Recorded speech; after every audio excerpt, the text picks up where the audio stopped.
Hello amazing friends, welcome back again to one more important video. और आज मैं जिस टॉपिक के बारे में बात करने वाला हूं उस टॉपिक का नाम है नॉलेज ऑफ सक्सेस। तीन तरह की नॉलेज का होना बहुत ज़रूरी होता है। Number one, knowledge of self, खुद की नॉलेज, खुद के बारे में ज्ञान होना, सेल्फ डिस्कवरी। सेल्फ डिस्कवरी पे मैं वीडियो लास्ट में बना चुका हूं जिसका लिंक मैं डिस्क्रिप्शन में दे दूंगा। Second thing is knowledge of success and the third thing is knowledge of the world. तो आज मैं बात करने वाला हूँ नॉलेज ऑफ सक्सेस के बारे में, क्योंकि बचपन से हमको एक ही बात बताई जाती है, कामयाब बनो, कामयाब बनो, पढ़ लिख के कामयाब बनो। हम तुमको इसलिए पढ़ा रहे हैं ताकि तुम काबिल बन जाओ, ताकि तुम कामयाब बन जाओ। लेकिन कोई भी हमको ये नहीं बताता कि कामयाबी की डेफिनेशन क्या है, कामयाब होने का तरीका क्या है, कामयाब बनने की प्रोसेस क्या है। क्योंकि सभी लोग एक दूसरे की देखा देख सिर्फ एक ही डायलॉग बोलते रहते हैं, कामयाब बनो, कामयाब बनो, काबिल बनो। तो बच्चे को ये समझ नहीं आता कि कामयाबी है क्या, या फिर उसके सामने कंफ्यूजन रख दी जाती है जब उससे ये कहा जाता है कि हम तुमको इसलिए पढ़ा रहे हैं ताकि तुम एक काबिल इंसान बन जाओ, ताकि तुम एक कामयाब इंसान बन जाओ। तो बच्चे के दिमाग में यही बात आती है कि क्या मैं काबिल नहीं हूँ, क्योंकि हमने कामयाबी को रिलेट किया है जॉब से। अगर हमारे पास जॉब है और हम पैसा कमा रहे हैं तो हम कामयाब हैं। तो बच्चे को ये लगता है जब तक वो बड़ा होता है कि जब तक मेरी जॉब नहीं लग जाती, जब तक मैं पैसा कमाने स्टार्ट नहीं कर देता, मैं कामयाब नहीं हूँ। तो उसकी सेल्फ स्टीम लो रहती है और क्या होता है कि वो बहुत ज़्यादा कॉन्फिडेंस के साथ अपनी ज़िंदगी नहीं गुजार पाता है। तो पेरेंट्स से मेरा ये रिक्वेस्ट है कि प्लीज़ ये सेंटेंस, ये जुमला उनके सामने कभी ना बोलें कि हम तुमको इसलिए पढ़ा रहे हैं ताकि तुम कामयाब बन जाओ, क्योंकि पढ़ा लिखा इंसान ही कामयाब नहीं होता।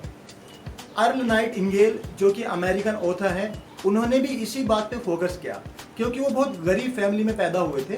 तो उन्होंने भी इसी बात पे फोकस किया कि बहुत सारे लोग बहुत ज़्यादा सक्सेसफुल और बहुत बड़ी परसेंटेज 90 to 95% सक्सेसफुल नहीं बन पाती है। वो लोग बहुत ज़्यादा मेहनत करते हैं लेकिन फिर भी उनको बहुत ज़्यादा आउटपुट नहीं मिलता, वो बहुत ज़्यादा कामयाबी हासिल नहीं कर पाते।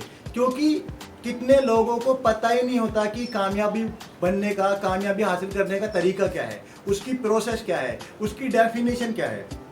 उन्होंने कामयाबी को इस तरह से डिफाइन किया है कि किसी महान लक्ष्य को निर्धारित करके क्लैरिटी के साथ उसकी तरफ आगे बढ़ना, उसी दिशा में आगे बढ़ना जिधर हमारा गोल है। किसी बड़े गोल को डिसाइड करना क्लैरिटी के साथ और फिर उसी डायरेक्शन में आगे बढ़ना, उसी तरफ आगे बढ़ना जो हमें हमारे गोल की तरफ लेके जाता है, कामयाबी है। अगर कोई इंसान, उसके पास क्लैरिटी ऑफ गोल है, एक्शन प्लान है, उसके साथ डेडिकेशन है, उसके पास एनर्जी है और वो उस एनर्जी के साथ, डेडिकेशन के साथ, ईमानदारी के साथ अपने गोल की तरफ आगे बढ़ रहा है, तब भी वो कामयाब है। हर वो टीचर कामयाब है जो स्कूल में पढ़ाना ही चाहता था। हर वो माँ, हर वो वाइफ कामयाब है जो एक अच्छी माँ या अच्छी वाइफ बनना चाहती थी और वो एक वाइफ होने की जिम्मेदारी बखूबी निभा रही है। हर वो सेल्समैन कामयाब है जो सेल्समैन ही बनना चाहता था, जो अपने काम को ग्रो करना चाहता था। हर वो सफाई करने वाला बंदा कामयाब है जो सफाई ही करना चाहता था। अगर इंसान को पता है कि वो क्या कर रहा है और वो किस डायरेक्शन में आगे बढ़ रहा है तो वो कामयाब है। तो कामयाबी का कनेक्शन या रिलेशन इस बात से बिल्कुल नहीं है कि हम पैसा कमाते हैं तो हम कामयाब हैं। तो पेरेंट्स से मेरा ये रिक्वेस्ट है, अपने बच्चों से कभी भी ये बात ना बोलें कि हम तुमको इसलिए पढ़ा रहे हैं ताकि तुम कामयाब बन जाओ। कामयाब बच्चा तब भी है अगर उसके सामने कोई क्लैरिटी ऑफ गोल है और वो उसी गोल की तरफ आगे बढ़ रहा है। तो हम सक्सेस की डेफिनेशन को किसी इवेंट से भी रिलेट कर सकते हैं। जैसे फॉर एग्जांपल, हम अपने घर में किसी बर्थडे पार्टी को ऑर्गेनाइज करने वाले हैं, तो हमको पता होता है, क्लैरिटी ऑफ गोल होती है कि किस दिन बर्थडे पार्टी ऑर्गेनाइज होनी है, क्या उसका प्लेस रहेगा, क्या उसकी टाइमिंग रहेगी, कौन कौन इसमें आएगा।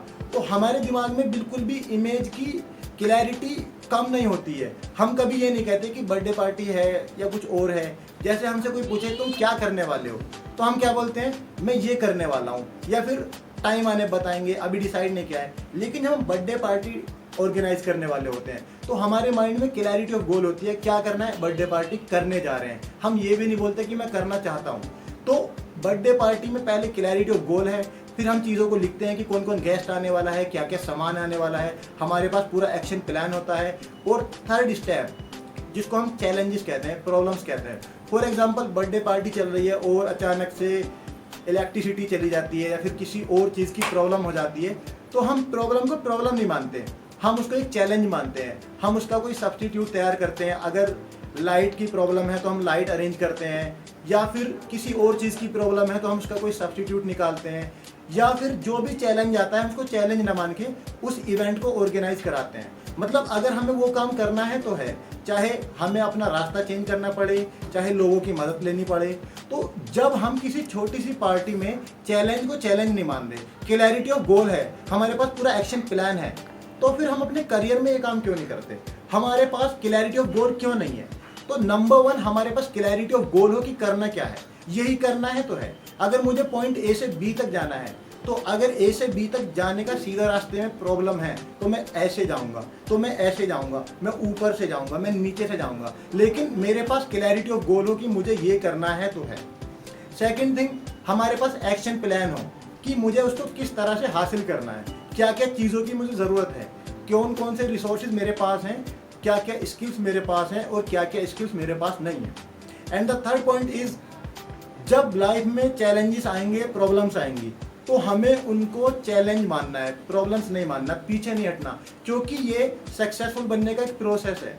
प्रॉब्लम्स आने ही आने, चैलेंज आने ही आने हैं, क्योंकि नेचर, अल्लाह भगवान हमको चेक करते हैं कि ये बंदा डिजर्विंग है भी या नहीं, ये प्रॉब्लम को प्रॉब्लम मानेगा या उसको चैलेंज मान के आगे बढ़ जाएगा। तो हमको पता हो कि सक्सेस की डेफिनेशन क्या है और उसका क्या एक्शन प्लान होता है। तो हर वो बंदा कामयाब है जो बाई चॉइस किसी भी प्रोफेशन को कर रहा है और उसको पता है कि वो क्यों कर रहा है। तो हमको भी अपना डिसाइड करने की ज़रूरत है कि हमारा गोल क्या है, हमारे पास क्लैरिटी ऑफ गोल हो। फॉर एग्जांपल, हर बंदा कहता है नीट निकालो, नीट निकालो, नीट निकालो, तो हमको पता होना चाहिए कि नीट की तैयारी कब से शुरू कर देते हैं। नीट की प्रिपरेशन 8th क्लास के बाद शुरू कर दी जाती है, बच्चे को आसानी होती है क्रैक करने में।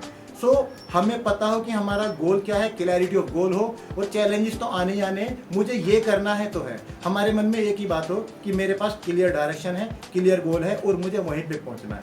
So thank you so much again for your love, support and please share, like and comment. Thank you so much.